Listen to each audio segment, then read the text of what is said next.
is not available. Record your message at the tone. When you are finished, hang up or press pound for more options. Yes, Steven Kenyon, this is James Clark at 208. I mean at 360-258-1619. I'd like to follow electronic filing to the Supreme Court. Now that while I was in the Supreme Court on oral argument, I found out that I was able to file electronically. Could you please send me the address so I can file something before the Supreme Court electronically?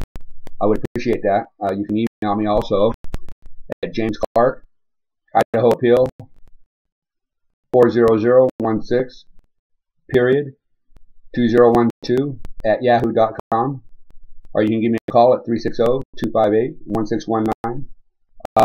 It's very important that I can get this from you. Thank you very much.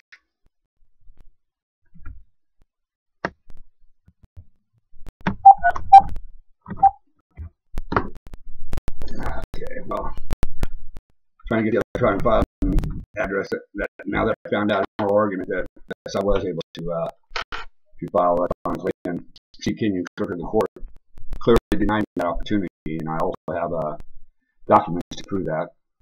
So, you know, for him to not allow me to, and I have email also confirmation, just like I had Elaine Kerr also appear at my oral argument, but I got a letter stating from the clerk of the court stating that Elaine Kerr can sit at the table, but she cannot speak about my case, but can help me do my paperwork based upon my disability, because I filed a letter to the court to ask if Elaine Kerr can sit at the table based upon my disability to help me with my paperwork.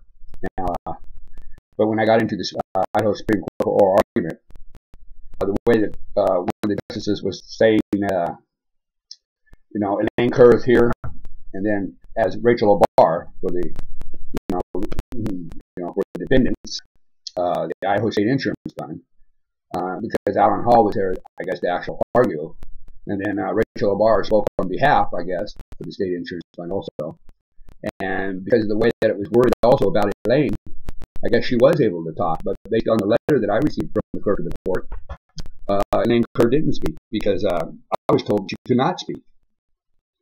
And so again, things aren't happening right to the clerk of the court.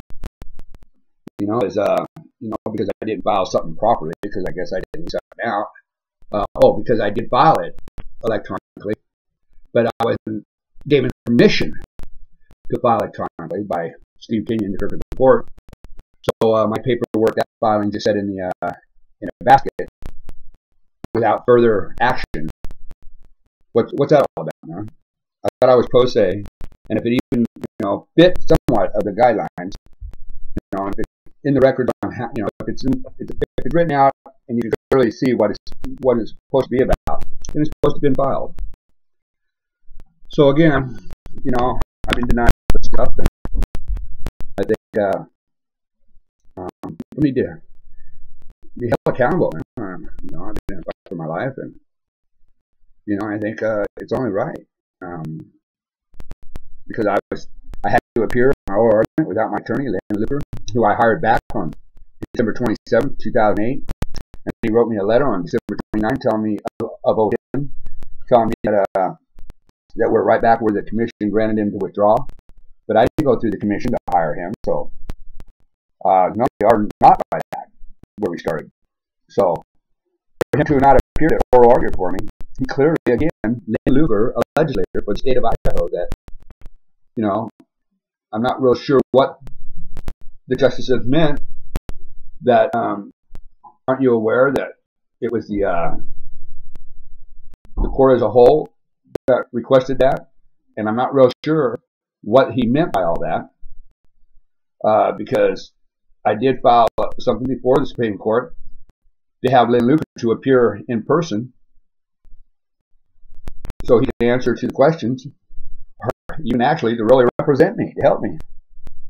But I was forced to do oral argument on June 5th, 2013 on my own without my attorney present.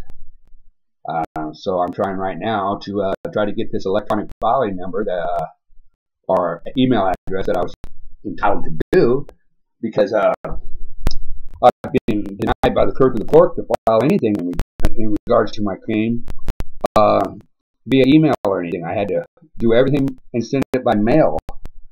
No wonder that's how they were able to alter a lot of my filings. Because if I was done electronically, they couldn't alter anything. So that's where we're at. So I'm going to have to try to find out how I can do all this electronic filing. I did actually do it, as you heard, in a phone message.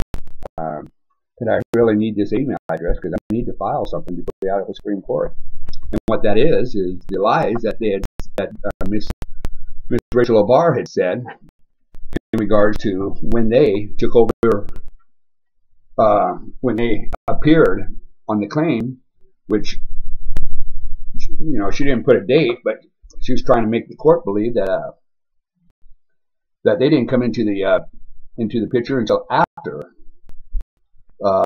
Miss Jewel Owens had fraudulently received my medical records without my authorization and distributed them out without protecting anything inside those that had nothing to do with my injury.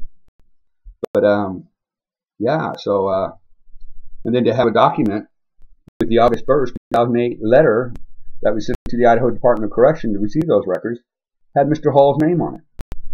So, that's a straight out lie. But now, if I was to lie about anything, well, we know what would have happened then, because I'm not a quitter, because I have not lied about anything in regards to my case. If I'm talking about it, it's a fact. I have no reason to lie. None. So, we'll see what happens here if I get a call in regards to everything. So, until then, have a good day.